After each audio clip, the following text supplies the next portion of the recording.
Hey everyone, welcome to Watch the Stories. Here we bring you the most emotional, dramatic, and unforgettable tales from every corner of life. So sit back, relax, and get ready to feel every emotion. Because this is where stories come alive. I'm staring at a child who might be mine, and she has no idea I exist. My chest tightens, breath catches, and the boardroom behind me blurs into nothing. 6 years. 6 years of searching for a ghost in a diamond shoe, and here she is. Not the woman, but a little girl with dark curls in my eyes. My exact eyes. And on her tiny wrist, barely visible as she reaches for her mother's hand, is a birthmark, crimson, distinctive, shaped precisely like the steel industry's logo, a phoenix rising. I designed that logo myself. I've never seen it on another living soul. My name is Adrian Steele, and I built an empire on control, steel, glass, power, predictability. But right now, standing in the marble lobby of my own building at 7 a.m., watching a cleaning woman guide her daughter toward the service elevator, I feel like I'm standing on the edge of a cliff I didn't know existed. The woman, she's small, efficient, moving with the practiced invisibility of someone who's learned not to be seen. Her hair is pulled back tight, no makeup, uniform 2 sizes too big. But something about the curve of her neck, the slope of her shoulders, my heart kicks violently. No, it can't be. 6 years ago, I attended a charity ball. Black tie, champagne towers, the kind of event where everyone wears a mask, literal and metaphorical. I was engaged then too. Different woman, same arrangement. Business merger disguised as romance. I was bored, restless, suffocating in a life that looked perfect on paper and felt like a tomb. Then I saw her. A maid moving through the crowd like smoke. Dark hair spilling down her back. A dress that didn't quite fit. And when our eyes met across that ballroom, something in my chest cracked wide open. We didn't speak much.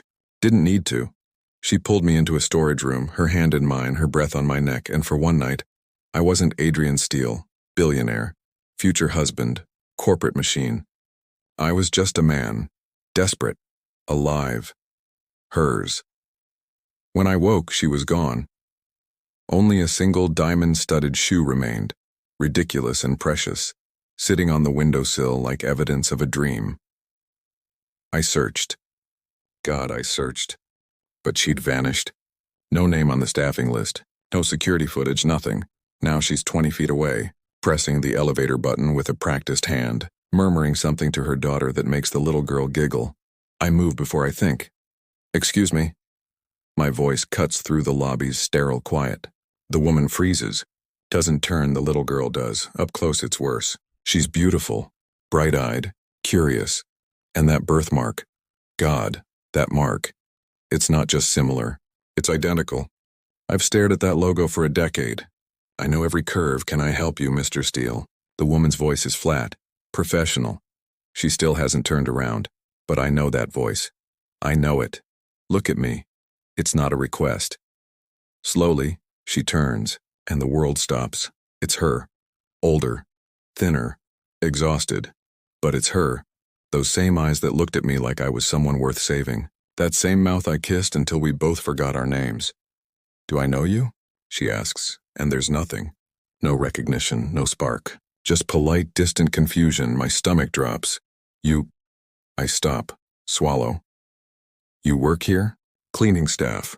3rd shift. She adjusts her daughter's backpack. Is there a problem? A problem. Christ. The problem is I've spent 6 years haunted by a woman who doesn't remember me. The problem is there's a child, my child, I'm suddenly certain, standing between us.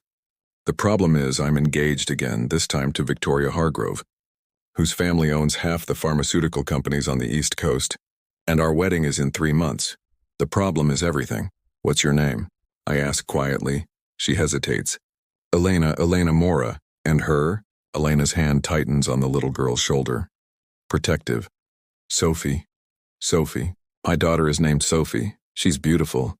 Thank you. Elena's tone is careful now. Guarded. She's already stepping back.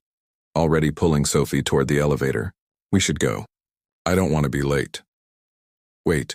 But the elevator doors close, and I'm standing alone in my own lobby, hands shaking, mind racing. She doesn't remember. How is that possible? I pull out my phone, dial my head of security. Marcus, I need everything. Elena Mora, cleaning staff. Third shift. I want her file on my desk in an hour. Yes, sir, I hang up. Look at my reflection in the polished elevator doors. The man staring back looks desperate. Good. Because I'm about to burn my entire life down to find out what happened to her, and why my daughter is walking around with my mark on her skin. The file lands on my desk at 8:47 a.m., and it tells me almost nothing. Elena Mora, 29, single mother. No father listed on Sophie's birth certificate. Hired 8 months ago. Perfect attendance, quiet, keeps to herself. Before that, a gap. 3 years of nothing. No employment history. No residence. Like she didn't exist, that's not normal. I pick up the phone. Get me Dr. Raymond Chen. Raymond is my company's former chief medical officer. Brilliant, ambitious, and recently forced into early retirement after an ethics scandal I never fully investigated. If anyone knows where Elena's missing years went, it's him. He answers on the third ring. Adrian, didn't expect to hear from you. Memory suppression trials. 2019, tell me we didn't do them, since long enough to confirm everything. Raymond, it was experimental, voluntary. Participants signed waivers. Who funded it? You did. My blood turns to ice. It was for PTSD treatment, he continues quickly. Trauma victims. People who wanted to forget. The board approved it. You signed off. Did it work? On some subjects, yes. On others, he pauses. There were complications. Memory loss beyond the target events. Personality changes. We shut it down after 6 months. Names. I want the names of every participant. Adrian, those files are sealed. Names, Raymond. Another pause. I'll send you what I have. I hang up. Stand. Walk to the window overlooking the city. She was part of an experiment I funded. An experiment that stole her memories, including me. The rage that sweeps through me is cold. Surgical. Someone is going to pay for this. That night, I wait. Third shift starts at 11 p.m. I'm in the parking garage, leaning against my car when Elena arrives. She's alone. Sophie must be with a sitter, and she doesn't notice me until she's 3 steps away. She stops. Mr. Steele, we need to talk. I'm working. Not tonight. I step closer. She doesn't back up, but her jaw tightens. 5 minutes, please. Something in my voice must reach her. Because she nods. Once. I lead her to a corner office on the executive floor. Empty. Private. Floor-to-ceiling windows overlooking the glittering city. She stands in the middle of the room like she's afraid to touch anything. 6 years ago, I begin. Did you attend a charity ball? Masquerade theme. Downtown Regency Hotel, her brow furrows. I don't remember, think. I'm trying. She rubs her temples. I don't remember much from that time. There was an accident, head injury. The doctor said I might have gaps. An accident, right? Do you remember me? She looks up, studies my face. And for just a second, one fleeting, fragile second, something flickers in her eyes. Recognition. Fear. Longing. Then it's gone. No. She whispers. Should I? I move closer. She doesn't retreat. We're inches apart now, and I can smell her.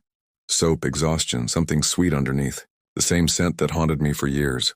We met that night, I say quietly. We don't, her voice cracks. Her hand comes up between us, not quite touching my chest, but close enough to feel the heat. I don't know what you think happened, she says. But I need this job. I have a daughter to feed. If you're going to fire me, just do it. I'm not going to fire you, then what do you want? You, Sophie, the truth. Everything I lost, have dinner with me, she laughs. Actually laughs. You're engaged. How do you know that? Everyone knows that. Your fiancée was on the cover of Forbes last month. Victoria. Beautiful, cold, perfect Victoria. It's complicated, I say. I'm sure it is. Elena steps back. I should go. Elena? Good night, Mr. Steele, she walks out. Leaves me standing alone in the dark office, hands clenched, heart pounding. But as she reaches the elevator, she stops. Turns. That night, she says softly. At the ball. Did I seem happy? The question breaks something in me. You seemed free, I tell her. Like you'd been holding your breath your whole life and finally let go. Her eyes shine. I wish I could remember. The elevator doors close and I make a decision. I'm going to give her back what was taken, even if it destroys me. 3 days later, I corner Dr. Chen in his home office. He doesn't look surprised, just resigned. There's a reversal protocol, he admits after I threaten to bury him in lawsuits. Experimental. Risky. It might restore her memories or it might make things worse. How much worse? Seizures, psychosis, complete personality fragmentation. He meets my eyes. Or nothing. It might do nothing at all. I'll take the risk. You'll take it? He laughs bitterly. Adrian, this is her mind, her life. You can't just... She has a right to know the truth. And you have a right to play God? I lean across his desk. You already did. I'm just fixing your mistake, he flinches. The compound is in my lab. But you'll need her consent. I'll... Get it. Elena is cleaning the executive kitchen when I find her midnight. She's humming softly, song I don't recognize and doesn't hear me approach. Do you trust me? I ask. She spins, nearly drops the sponge. Jesus, you can't keep sneaking up on me. Do you? She stares. I don't even know you. Yes, you do. I step closer. Somewhere in there you remember, I see it. Every time you look at me, there's something. Stop.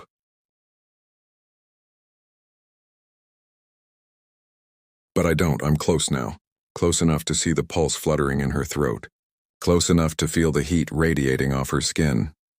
That night, I murmur. You told me you felt invisible, like you were living someone else's life. And I told you. You told me I was the only real thing you'd ever touched. The words leave her mouth in a rush. Her eyes widen. Shock. Horror. Recognition. How did I... She backs up, hits the counter. I didn't... Elena. I cage her in, hands on either side of the counter, not touching but close. Your memories were taken, erased, by a medical trial my company funded. And I think, no, I know, Sophie is mine, she's shaking. That's insane, is it? I reach out slowly, giving her time to pull away. She doesn't. My fingers brush her wrist, the same spot where Sophie has that birthmark. Do you know what this mark means? It's just a birthmark. It's genetic, rare. My mother had it. I have it. I push up my sleeve, show her the phoenix on my inner forearm. Identical. Sophie has it. That's not a coincidence. Her breath hitches. Oh my God, there's a treatment. A way to reverse the memory suppression. But it's risky. I'll do it. Elena, I'll do it. She looks up at me and her eyes are blazing. If what you're saying is true, someone stole 6 years from me. Stole you? I want them back. The fury in her voice ignites something primal in my chest. It might not work, I warn. I don't care. We're so close now. Her breath on my lips, my hand still on her wrist, thumb tracing slow circles over her pulse. If your memories come back, I say quietly, everything changes. Your life. Mine. Sophie's. Maybe it should change. And then, God help me, I kiss her. It's not gentle. Not careful. It's 6 years of longing compressed into a single moment. She gasps against my mouth and I swallow the sound, hands tangling in her hair, pulling her closer. She kisses back like she's drowning and I'm air, like she's been waiting for this without knowing why. When we break apart, we're both shaking. I remember that, she whispers. I remember the way you taste. My forehead drops to hers. We're going to fix this. And your fiancé is about to become a problem. The next morning, Victoria appears in my office unannounced. She's immaculate. Tailored suit, perfect hair, smile like a knife. Darling, she purrs. We need to talk, she knows. Somehow she already knows, and the war is about to begin. Victoria doesn't sit. She stands by my desk examining her manicured nails like she's discussing the weather. There's a rumor, she says lightly, that you've been spending time with the cleaning staff. I don't flinch. Should I be ashamed of talking to my employees? You should be ashamed of being seen with them. In dark offices. Parking garages. She finally looks at me. After midnight. So she has people watching me. Of course she does. We're not married yet, Victoria. No, but we have a contract. One your board is very invested in. She leans on my desk. My family's pharmaceutical division is the only reason steel industries survived the last recession. Walk away from this engagement and we walk away from you. How long do you think your company lasts without Hargrove backing? Is that a threat? It's a fact. She straightens. End whatever this is, Adrian. Or I'll end it for you. She leaves, and I know exactly what she means. That night I meet Elena in Dr. Chen's private lab.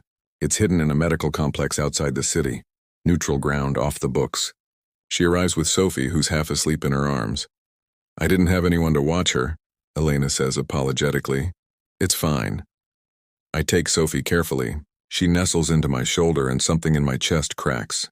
Hey, sweetheart. You smell like my mommy, Sophie mumbles. Elena's eyes fill. Let's get this over with.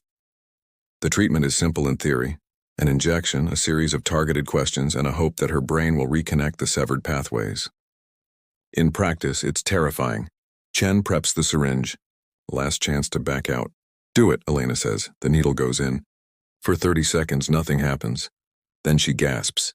Her eyes roll back. She collapses. Elena! I thrust Sophie at Chen, catch her before she hits the floor. What's happening? Her brain is processing. Give her space. Elena!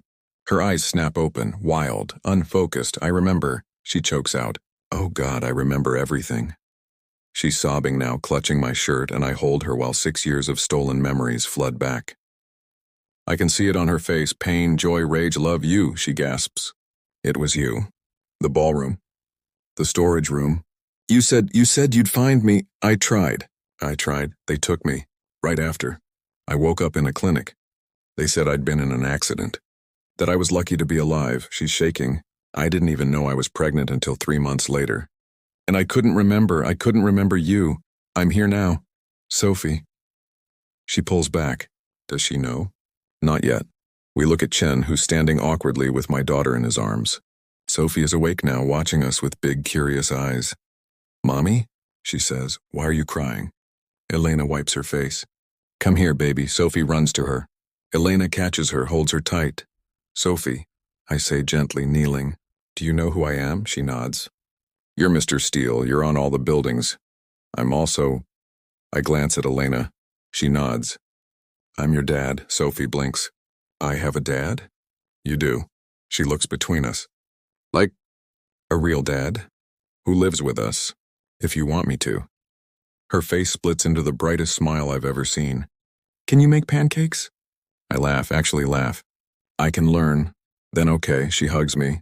Just launches herself into my arms like she's been waiting her whole life to do it. And I hold my daughter for the first time, breathing in her apple shampoo, feeling her tiny heartbeat against mine. Over her head, Elena mouths, "Thank you." We're walking to my car when headlights flood the parking lot. Victoria steps out of a black sedan, and she's not alone, 3 men in suits, my board members. Well, Victoria says, isn't this cozy? Elena pulls Sophie behind her. Adrian, stay here, I step forward. This is a private matter, Victoria. Not anymore. She gestures to the board members.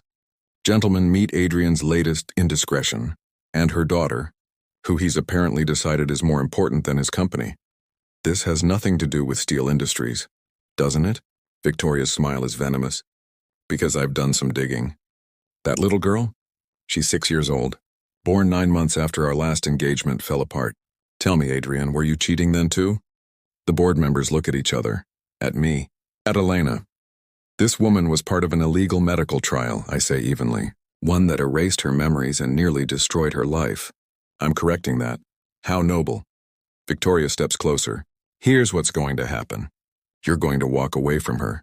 Quietly. Or I'm going to make sure she loses her job, her housing, and custody of that child. And you're going to lose your company.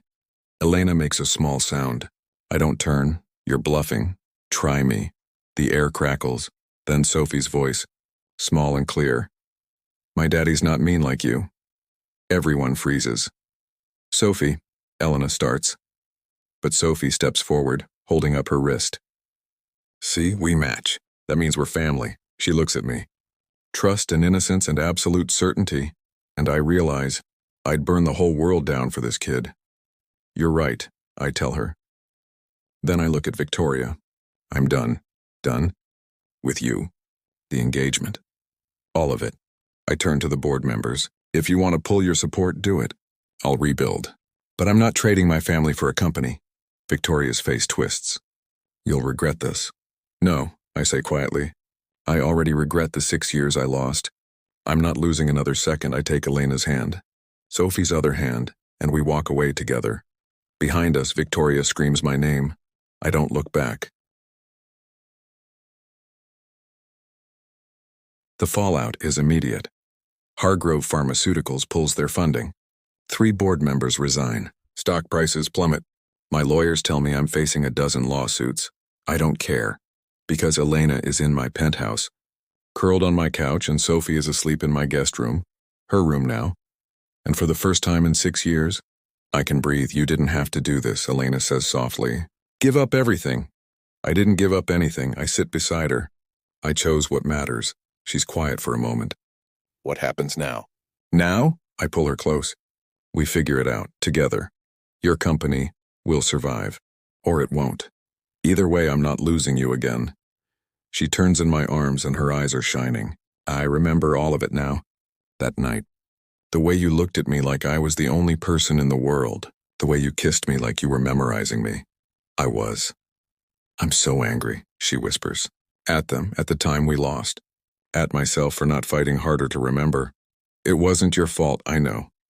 But I missed so much. Sophie's first words. Her first steps. I should have. We should have. I kiss her. Slow. Deep. Pouring 6 years of longing into it. When we break apart, she's crying again. But smiling too. I love you, I tell her. I loved you then. I love you now. I'll love you tomorrow and every day after. Even broke and unemployed? I'm not that broke yet, she laughs. I love you too. God help me. 3 months later, I stand in front of what's left of my board. Gentlemen, I say, I have a proposal. I pull up a presentation. Medical ethics reform, victim compensation, and a new division focused on reversing the damage done by trials like the one that stole Elena's memories. We destroyed lives. I say quietly, people like Elena, people who trusted us. We're going to fix that, and we're going to make sure it never happens again. One board member leans forward. This will cost millions. Yes. And you think this will save the company? No, I meet his eyes. I think it will save our souls. Silence. Then, slowly, heads start nodding. It's not a victory, but it's a start. 6 months later, I marry Elena. Not in a cathedral, not with 1,000 guests. Just us, Sophie, and a handful of people who matter. On a beach at sunset, Sophie is the flower girl. She takes her job very seriously, scattering petals with intense focus. When I see Elena walking toward me, simple white dress, flowers in her hair, eyes glowing, I forget to breathe. She reaches me, takes my hands. Hi, she whispers. Hi. The officiant clears his throat. We are gathered here. Wait. Sophie tugs my sleeve. Can I say something? Elena laughs. Of course, baby. Sophie looks up at both of us, serious and sweet. You're my family now. Forever and ever, right? Right, I say, voice thick. Good. She hugs both our legs. Okay, you can kiss now. The officiant blinks. We haven't gotten to that part. Sounds like permission to me, I say, and pull Elena into my arms. Our kiss tastes like salt air and second chances. Like everything we lost and everything we found.